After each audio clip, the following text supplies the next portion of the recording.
Hello दोस्तों, welcome to all of you. जैसा कि आज का ये वीडियो जो लेक्चर हमारा है वह ट्रांसफॉर्मेशन ऑफ सेंटेंसेस के ऊपर है, जिसके दो मेथड्स हम लोग सीख चुके हैं। जहाँ पर हमने एडवर्ब टू को रिमूव करना सीखा और interchange of interrogative and assertive sentence को सीखा। तो आज हम लोग ट्रांसफॉर्मेशन ऑफ सेंटेंसेस के तीसरे मेथड को जानेंगे, जो कि क्या है, interchange of affirmative and negative sentence. कहने का तात्पर्य है अफर्मेटिव और नेगेटिव सेंटेंस का आपस में रूपांतरण। तो ये हो गया। तो इसमें जो पहला पार्ट हमको पढ़ना है, जहां पर हम लोग क्या पढ़ेंगे, transformation of affirmative sentences into negative sentence. अर्थात हम लोग अफर्मेटिव सेंटेंस को नेगेटिव सेंटेंस में ट्रांसफॉर्म करना सीखेंगे आज के वीडियो लेक्चर में। तो जो ये हमारा वीडियो होगा अफर्मेटिव सेंटेंस को नेगेटिव में बदलना, इसके दो पार्ट्स होंगे, क्योंकि इसमें रूल जो है वो ज्यादा हैं, तो मैं इसका वीडियो दो पार्ट बनाऊंगा। तो आज पार्ट 1 होगा, जिसमें मैं कुछ नियमों को बताऊंगा। तो बिना टाइम गवाए मैं आज के पहले नियम को यहाँ स्टार्ट करता हूँ, जिसको मैं यहाँ लिख लेता हूँ। जैसा कि ये हमारा पहला नियम है, इस पहले नियम हमको क्या प्रयोग करना है, पहले नियम हमको बाय यूजिंग एंटोनिम, या फिर क्या कह सकते हैं एंटोनिम को, अपोजिट वर्ड। मतलब हम लोग जब किसी अफर्मेटिव सेंटेंस को नेगेटिव में चेंज करेंगे, बदलेंगे, तो ऐसे में हमारा जो पहला नियम बनेगा, वहां पर हम लोग उस वाक्य में आए हुए किसी ऐसे शब्द का एंटोनिम लिखेंगे जिसका एंटोनिम लिखना पॉसिबल होगा। और उसके लिए नियम क्या कहता है कि अफर्मेटिव सेंटेंस को नेगेटिव में ट्रांसफॉर्म करते समय सबसे पहले काम को क्या करना होगा, जो वाक्य का वर्ब होगा उसको क्या बना देंगे, नेगेटिव बना देंगे। अर्थात उस वर्ब के बाद क्या लिखेंगे, नॉट लिखेंगे। और उसके बाद जिस शब्द का हमको एंटोनिम बनाना है, उस शब्द का एंटोनिम लिखकर उस वाक्य को क्या कर लेंगे, हम लोग ट्रांसफॉर्म कर लेंगे अफर्मेटिव से नेगेटिव में। तो इसके लिए भी दो तरीके हैं, जैसे कि मैं यहाँ पे दो एग्जांपल मैंने लिया हुआ है, तो इन दो एग्जांपल के थ्रू समझते हैं। पहला एग्जांपल हमारे पास क्या है, ही इज हैप्पी, वह प्रसन्न है।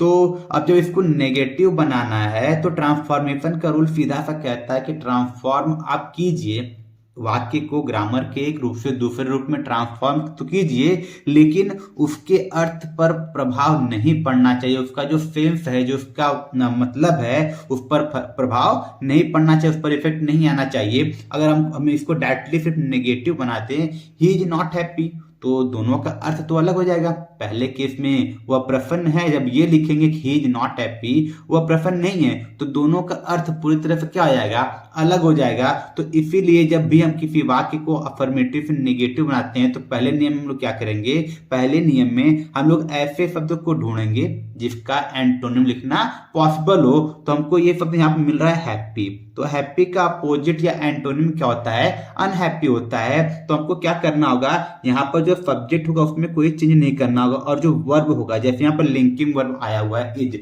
इसको क्या बना देंगे, नेगेटिव बना देंगे। तो नेगेटिव बनाने के लिए इसके तुरंत बाद क्या लिख लेंगे, नॉट लिख लेंगे। ये क्या हो गया, नॉट, ही इज नॉट। अब जो शब्द हैप्पी है, इसका क्या यूज करेंगे, इसका एंटोनिम वर्ड यूज करेंगे, जो कि क्या होता है, जो कि होता है अनहैप्पी। अब इसका मतलब क्या हो गया, इसका मतलब हो गया कि वह अप्रसन्न नहीं है, अर्थात वो क्या है, प्रसन्न है। तो हमने इसको अफर्मेटिव से किसमें चेंज कर दिया, नेगेटिव में चेंज कर दिया। तो इसी प्रकार से हमारे पास एक एग्जांपल और है, लिखा हुआ है आई लव माई कंट्री। तो इस सेंटेंस को देखेंगे तो इसको हमको चेंज करना है नेगेटिव में। तो यहाँ पर हम लोग को वह शब्द ढूंढना है जिसका अपोजिट लिखना पॉसिबल हो। तो मुझको दिख रहा है लव, लेकिन लव एक वर्ब है, और इसका जो अपोजिट होता है, लव मतलब प्रेम करना, इसका अपोजिट होता है घृणा करना। प्रेम करने का अपोजिट क्या होता है, घृणा करना, और उसको इंग्लिश में क्या कहते हैं, हेट कहते हैं। तो फर्स्टली हमको इस सेंटेंस को नेगेटिव में चेंज करना होगा। तो नेगेटिव में चेंज करने के लिए अब यहाँ पर ये टेंस को फॉलो कर रहा है, प्रेजेंट इंडेफिनिट टेंस को।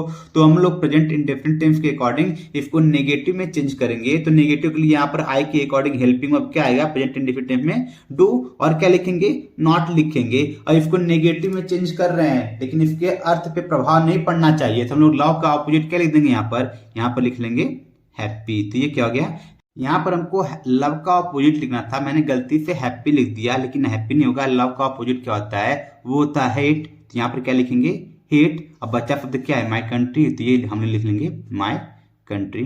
तो ये जो सेंटेंस दिया हुआ था आई लव माई कंट्री, मैं अपने देश से प्रेम करता हूँ, इसका नेगेटिव हमने क्या बना लिया, I do not hate my country, अर्थात मैं अपने देश से नफरत नहीं करता हूँ। तो इसका सीधा सा तात्पर्य है मैं अपने देश से प्रेम करता हूँ, अर्थात हमने इस सेंटेंस को अफर्मेटिव से नेगेटिव बना लिया और इसका सेंस जो है उसमें भी कोई प्रभाव नहीं पड़ा, इसके सेंस में हमने कोई अल्टर नहीं किया है। तो आई होप आपको ये पहला नियम समझ में आया होगा। तो इसी के साथ मैं अगले नियम की तरफ बढ़ता हूं। तो अगले नियम को मैं यहाँ पर लिख लेता हूं। तो दोस्तों ये रहा हमारा दूसरा नियम। दूसरे नियम में क्या कहा जा रहा है कि हमको क्या करना है, बाय यूजिंग डबल नेगेटिव, हमको अब वाक्य को अफर्मेटिव से नेगेटिव बनाते समय डबल नेगेटिव का प्रयोग करना है। तो डबल नेगेटिव क्या होता है थोड़ा उसको समझते हैं। जब भी वाक्य जो दिया गया हो अफर्मेटिव सेंटेंस में उसमें ऐसा कोई शब्द न आया हो, ऐसा कोई शब्द न आया हो जिसका एंटोनिम लिखा जा सके, जिसका एंटोनिम क्या करें, लिखा जा सके, तो ऐसे वाक्यों में डबल नेगेटिव का प्रयोग करते हैं। डबल नेगेटिव बनाने का तात्पर्य क्या होता है, वाक्य में नॉट का भी प्रयोग करेंगे और एक फेल टू शब्द का प्रयोग करेंगे। नॉट मतलब नहीं होता है, फिर मतलब असफल होता है, ये दोनों अपने आप में नकारात्मक भाव प्रकट करते हैं। दैट इज वाई इसे डबल नेगेटिव मेथड कहा जाता है। तो इसमें इसको मैं दोबारा बता देता हूं कि जब जो अफर्मेटिव सेंटेंस दिया हो उसमें ऐसा कोई शब्द ना आया हो जिसका एंटोनिम अर्थात विलोम लिख सके, तो जब ऐसे वाक्यों को हम लोग नेगेटिव में ट्रांसफॉर्म करेंगे तो हम लोग क्या करेंगे, तो पहला काम हमारा क्या होगा, पहले काम में हम लोग जो वाक्य होगा उसके टेंस के अनुसार नेगेटिव बना लेंगे। ये पहला काम हमारा होगा, मतलब जो भी वाक्य लिखा होगा उसको उस वाक्य के टेंस के अनुसार नेगेटिव बना लेंगे, और जब नेगेटिव बनाएंगे तो नॉट शब्द भी आएगा।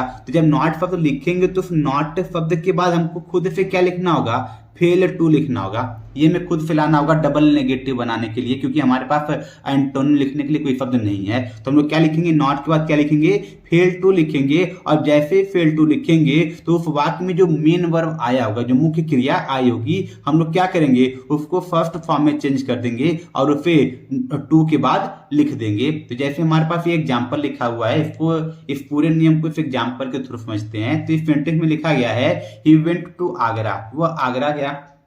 तो अब हम लोग इस सेंटेंस को जब ध्यान से देखेंगे तो हमको इस सेंटेंस में ऐसा कोई शब्द नहीं मिल रहा है जिसका एंटोनिम अपोजिट अर्थात विलोम लिखा जा सके। तो हम लोग क्या करेंगे, फर्स्टली सेंटेंस को जब ध्यान से देखेंगे तो ये हमको मिल रहा है पास्ट इंडेफिनिट टेंस, क्योंकि वर्ब की सेकंड फॉर्म, गो का सेकंड फॉर्म वेंट आया हुआ है, तो सेकंड फॉर्म आया है और सेकंड फॉर्म सिर्फ पास्ट इंडेफिनिट टेंस में प्रयोग करते हैं। तो ये पास्ट इंडेफिनिट टेंस हो गया। तो पहले हमको क्या करना है, पहला काम हमको करना है कि इसको टेंस के अनुसार किस बदलेंगे, नेगेटिव बदलेंगे। तो नेगेटिव बदलने के लिए सब्जेक्ट लिखेंगे और सब्जेक्ट साथ क्या आता है, डिड नॉट आता है।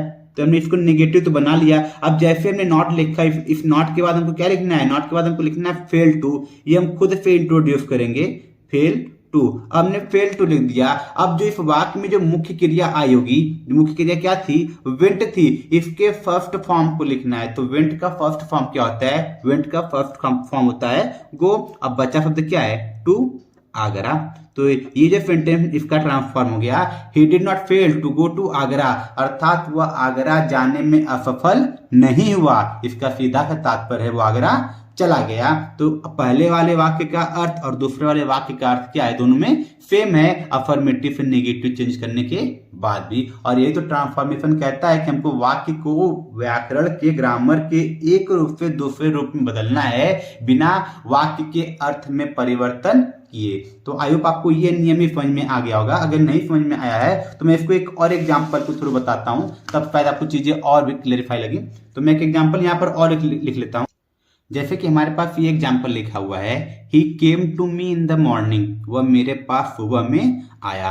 तो जब अब हम इसको ट्रांसफॉर्म करेंगे नेगेटिव में, तो वापस से हमको दिख रहा होगा कि इस वाक्य में कोई भी ऐसा शब्द नहीं है जिसका नेगेटिव लिख सके वाक्य के अर्थ पे प्रभाव डाले बिना। तो अब हम लोग वापस से यहाँ पर क्या करेंगे, डबल नेगेटिव का प्रयोग करेंगे। तो डबल नेगेटिव के लिए इस वाक्य के टेंस के अनुसार इसको पहले नेगेटिव बनाएंगे। तो वापस से वर्ब की सेकंड फॉर्म आ गया, कम का सेकंड फॉर्म केम होता है, तो पास्ट इंडेफिनिट टेंस है। तो हम लोग यहाँ पर इसको क्या लिखेंगे, ही डिड नॉट। तो जैसे नॉट लिखा, नॉट को लिखने के बाद हमको तुरंत बाद क्या लिखना है, फेल टू का प्रयोग करना है। तो यहाँ पर हम लोग क्या लिखेंगे, फेल टू। अब फेल टू लिखने के बाद जो मेन वर्ब होगा, जैसे यहाँ पर मेन वर्ब केम है, इसकी कौन सी फॉर्म लिखेंगे, इसकी लिखेंगे फर्स्ट फॉर्म। तो केम का फर्स्ट फॉर्म क्या होता है, कम होता है। इतना लिखने के बाद जो भी बचा शब्द होगा उसको यहाँ पर कॉपी कर लेंगे। तो ये क्या बन जाएगा, he did not fail to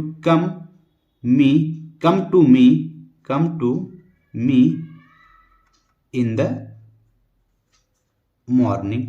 I hope आपको ये डबल नेगेटिव का रूल भी समझ में आ गया होगा। तो इसी के साथ मैं अगले नियम की तरफ बढ़ता हूं, जिसको मैं यहाँ पर लिख लेता हूं। तीसरे नियम के अनुसार अब हमको अफर्मेटिव सेंटेंस को नेगेटिव बनाने के लिए किसका प्रयोग करना होगा, नन बट का प्रयोग करना होगा। कब करेंगे, कैसे करेंगे, इसका नियम यहाँ पर मैंने लिखा हुआ है। तो नियम क्या कह रहा है, यदि जो वाक्य दिया गया हो उसमें सब्जेक्ट के पहले, जो सब्जेक्ट उसके पहले ओनली आ जाए या बाद में, अर्थात सब्जेक्ट के तुरंत बाद क्या आ जाए, अलोन आ जाए, ऐसे शब्द आ जाते हैं। क्या शब्द, या तो ओनली या तो अलोन शब्द का प्रयोग हो जाता है। तो जब हम ऐसे वाक्यों को नेगेटिव बनाते हैं तो हम इनको ओनली या अलोन को हटा देते हैं और उस वाक्य का प्रारंभ किससे करते हैं, उस वाक्य का प्रारंभ करते हैं नन बट से। जैसे कि हमारे पास ये एग्जांपल दिया हुआ है, only my friend could help in the exam. तो ये सेंटेंस हमारे पास दिया हुआ है जिसका प्रारंभ किससे किया गया है, ओनली किया गया है। मतलब ये जो सब्जेक्ट है माय फ्रेंड, इसके ठीक पहले क्या आ गया है, ओनली आ गया है। अब इस वाक्यों को क्या करना है, नेगेटिव में बदलना है। तो हम लोग यहाँ से क्या करेंगे, इस ओनली को तो पहले रिमूव कर देंगे, पहला काम होगा। अब जैसे इसको रिमूव करेंगे तो इस वाक्य, अब जो बचा हिस्सा है, इस बचे हिस्से के ठीक पहले क्या लगा देंगे, नन बट लिखकर इस पूरे हिस्से को कॉपी कर लेंगे और वाक्य हमारा किस में चेंज हो जाएगा, नेगेटिव में चेंज हो जाएगा। तो हमको क्या करना है, ओनली को रिमूव करना है। यहाँ पर क्या लिखेंगे, नन बट। अब नन बट जैसे ही लिखें, अब बाकी जो हिस्सा बचा हुआ है इसमें कोई चेंज नहीं करना है, इसको एज इट इज यहाँ पर कॉपी कर लेना है। जो क्या है, माय फ्रेंड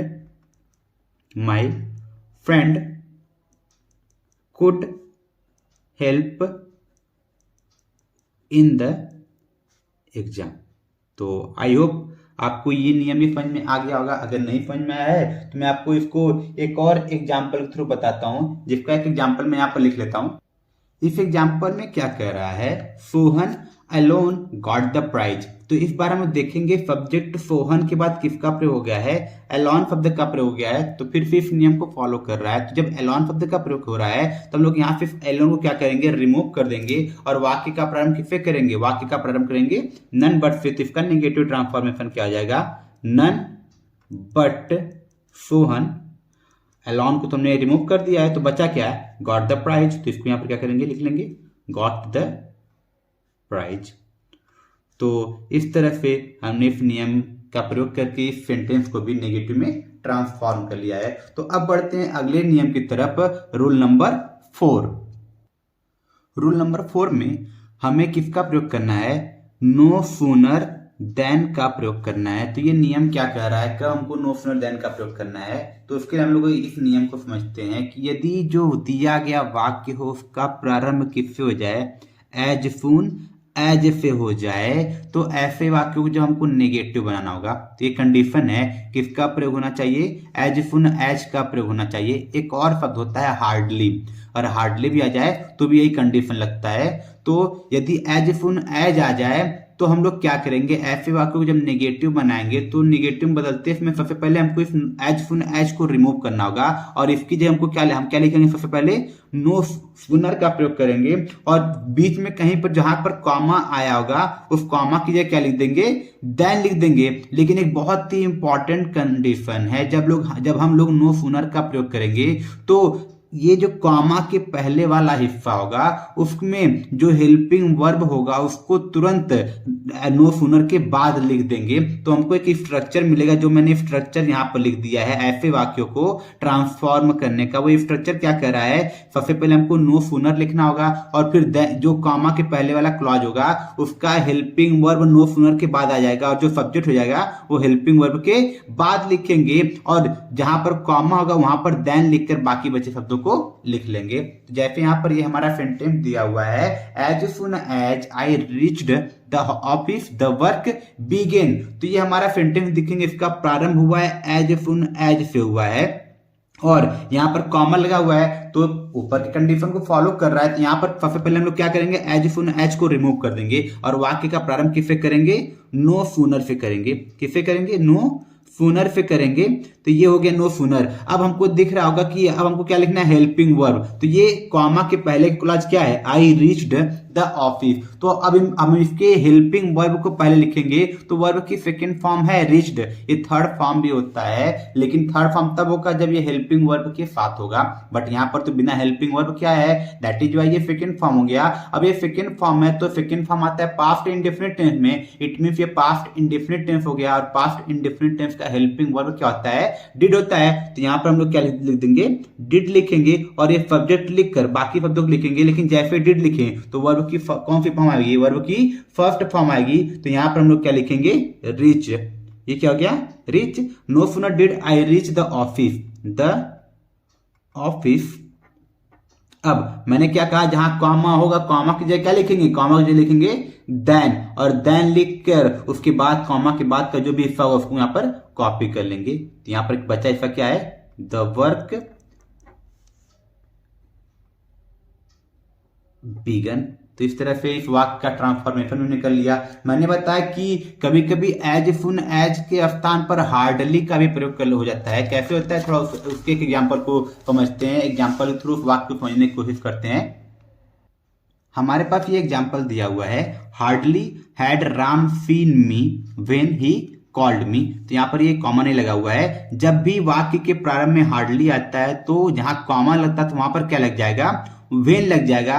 तो ऐसे वाक्यों को भी ट्रांसफॉर्म करने के लिए हम लोग नो सूनर का ही प्रयोग करते हैं। तो जहां पर हार्डली होगा, हार्डली की जगह आ जाएगा नो सूनर, और जहां वेन होगा, वेन की जगह क्या आ जाएगा, देन आ जाएगा। तो जब इसको हम लोग ट्रांसफॉर्म करेंगे तो ये क्या हो जाएगा, नो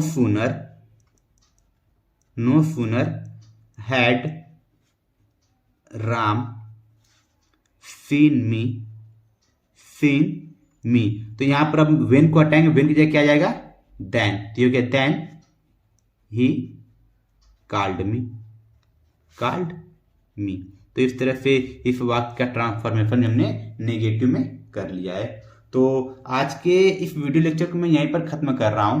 अगले वीडियो लेक्चर में मैं अफर्मेटिव सेंटेंस को नेगेटिव सेंटेंस में बदलने के कुछ और तरीके के बारे में बताऊंगा, कुछ और नियम के बारे में बताऊंगा। तब तक के लिए बाय बाय।